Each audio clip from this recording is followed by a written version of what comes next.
அஸ்ஸலாமு அலைக்கும். Hi friends, welcome to சிட்ஸா சமையல். இன்னைக்கு நம்ம சேனல்ல நம்ம பார்க்க போற ரெசிபி வாயில வச்ச உடனே கரைஞ்சு போற வட்டலப்பம். ரிச் அண்ட் டேஸ்டியான ஒரு ஸ்ரீலங்கன் டெசர்ட். ஈத் அன்னைக்கு எல்லார் வீட்லயுமே செய்யக்கூடிய ஒரு பாரம்பரியமான ஸ்பெஷல் டெசர்ட். எப்படி செய்யறதுன்னு பார்க்கலாம். ஃபர்ஸ்ட் தேங்காய் பால் தான் ரெடி பண்ணணும். அதுக்கு அரை முடி தேங்காய் அதை இந்த மாதிரி சின்ன சின்னதாக கட் பண்ணி ஒரு மிக்ஸி ஜார்ல எடுத்துக்கலாம். அது கூடவே 4 ஏலக்காய் இல்லைன்னா அரை டேபிள் ஸ்பூன் ஏலக்காய் தூள் சேர்த்துக்கலாம். ஒரு கிளாஸ் தண்ணி சேர்த்து அரைச்சிட்டு நல்ல திக்கான தேங்காய் பால் எடுத்துக்கலாம். திக்கான தேங்காய் பால் சேர்க்கும்போது அதோட ஃப்ளேவர் நல்லாயிருக்கும். இது அப்படியே ஒரு ஸ்ட்ரெயினரில் வடிகட்டி எடுத்துக்கலாம்.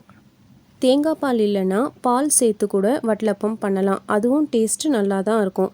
ஒவ்வொருத்தர் வீட்லேயும் வட்டலப்பம் ஒவ்வொரு மாதிரி பண்ணுவாங்க. ஆல்ரெடி நம்ம சேனலில் பால் வச்சு வட்டலப்பம் பண்ணியிருக்கோம். லிங்க் டிஸ்கிரிப்ஷனில் கொடுக்குறேன், செக் பண்ணி பாருங்கள். வட்டலப்பத்துக்கு பால் தேங்காய் பால் எது எடுத்தாலும் அளவு கரெக்டாக சேர்க்கணும். நிறைய எடுத்துக்கிட்டாலும் குழக்குழன்ட்டு வந்துடும், கேக் மாதிரி வராது. நான் 2 கப் தேங்காய் பால் எடுத்திருக்கேன். இப்போது 3 முட்டை எடுத்துக்கலாம். முட்டை உடைக்கும் போது அதோட ஓடு வர சான்ஸ் இருக்குது. அதனால் அதை ரிமூவ் பண்ணுறதுக்காக ஒரு பவுலில் உடைச்சி எடுத்துக்கிறேன்.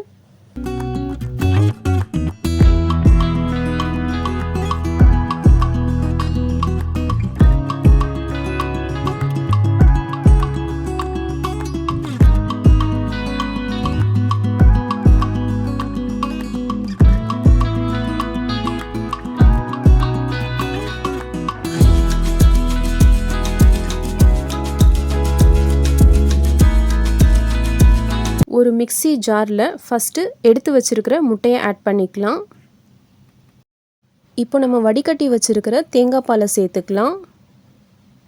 நாட்டு சர்க்கரை 1 கப் எடுத்திருக்கேன். சர்க்கரை மட்டும் உங்கள் டேஸ்ட்டுக்கு நீங்கள் செக் பண்ணிக்கோங்க. எனக்கு 1 கப் கரெக்டாக இருந்தது. இப்போது எல்லா இன்க்ரீடியன்ஸும் சேர்த்தாச்சு. இதை நல்லா பிளெண்ட் பண்ணிக்கலாம். மிக்சியில் நல்லா அரைச்சி எடுத்துக்கிட்டோன்னா முட்டையோட ஸ்மெல் இருக்காது. இப்போ இதை நல்லா பிளெண்ட் பண்ணி எடுத்தாச்சு. திரும்பவும் ஒரு தடவை வடிகட்டி எடுத்துக்கலாம். அப்போ ஏதாவது டஸ்ட் இருந்தால் அது ரிமூவ் ஆகிடும்.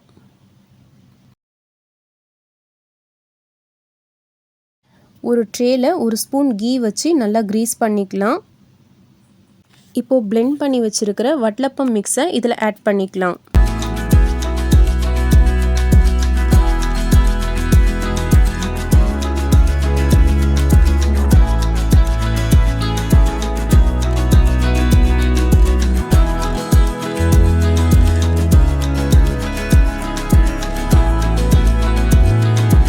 கடாயில் இல்லை இட்லி குண்டானில் இந்த மாதிரி தண்ணி வச்சுட்டு அதுக்கு மேலே ஒரு ஸ்டாண்டு வச்சிடலாம்.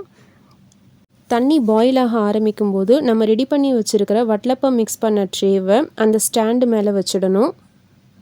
இப்போது இதுக்கு மேலே ஒரு தட்டோ இல்லை ஃபாயில் பேப்பரோ வச்சு கவர் பண்ணிடணும். அப்போ தான் வேக வைக்கும்போது ஆவியில் வர தண்ணிலாம் உள்ளே போகாமல் இருக்கும். இப்போது இதுக்கு மேலேயும் ஒரு வெயிட்டான தட்டை வச்சு க்ளோஸ் பண்ணிடலாம். 30 to 40 மினிட்ஸ் லோ ஃப்ளேமில் வச்சு நல்லா வேக விடணும். இது ரெடி ஆகிடுச்சான்னு பார்க்க ஒரு ஸ்டிக் இல்லைன்னா ஒரு கத்தி வச்சு குத்தி பார்த்தா ஒட்டாமல் வரணும். அப்படின்னா வட்டலப்பம் ரெடி ஆகிடுச்சுன்னு அர்த்தம்.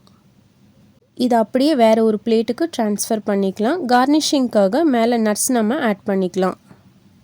சூப்பரான வட்டலப்பம் ரெடி. இது அப்படியே சூடாகவும் சாப்பிட்லாம், ஒரு ஃப்ரிட்ஜில் வச்சு சில்லுன்னு சாப்பிட்லாம்.